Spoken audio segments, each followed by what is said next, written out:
peak 2014, before the automation came in, we had 47 pack stations that were working 24 hours a day, 7 days a week for 6 weeks up to Christmas. And with the growth projections for this year, that potentially had to double. So the space that would have needed to take, up to potentially maybe 90 to 100 pack stations, told us that we needed to do something different. And space costs money. So it was important that we could up the capacity in the current footprint to match the growth of where ASDA wanted to go with the business. One of the benefits from Axiom right from the start is that they've been very open, very accessible. They were one of the few people that could take us to an actual reference site, take us in and warts and all and say, we'll take you, we'll introduce you to another customer of ours who are actually using one of these systems, and pretty much said to us, here you go. And we asked them all the questions that we needed answered. They answered them quite openly, and they were quite open about some of the things that hadn't worked and some of the things they'd had to go back and change and redesign, and the learnings they took from that and how they take that forward into ours. And that kind of thing gives you confidence. If somebody tells you everything's perfect all the time, something like this isn't going to be perfect throughout the whole process.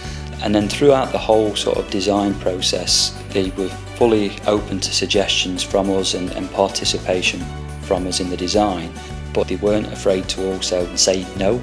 If we made a suggestion that they knew wouldn't work, sometimes you work with people who just say yes and give you everything you want, and it's not always what you realise what you needed. Whereas the Axiom team, if they had experience of that not working in the past, they'd say, look, that's not really what you want, and this is why you don't want it, because we've seen it before and it doesn't quite do this.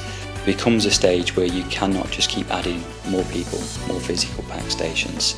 It grows to a size where that can't happen. We were getting to that size, so we needed to find a smarter solution. The technology we've put in with Axiom has given us that capacity. We've increased our capacity, in the same footprint, probably 400%. So although we need less people on site, it hasn't led to any job losses. It's helped us maintain the team we've got and continue the growth that we've had. What it does give us is consistency. I know what that machine can output every day, whereas when we were hoping 100 packers were coming through the door, if 50% of them didn't turn up, our capacity dropped considerably, whereas that machine's here all day, every day. So regardless of what happens from an order placed point of view, we have the capacity to pretty much cope with it, and that's at any time of the year.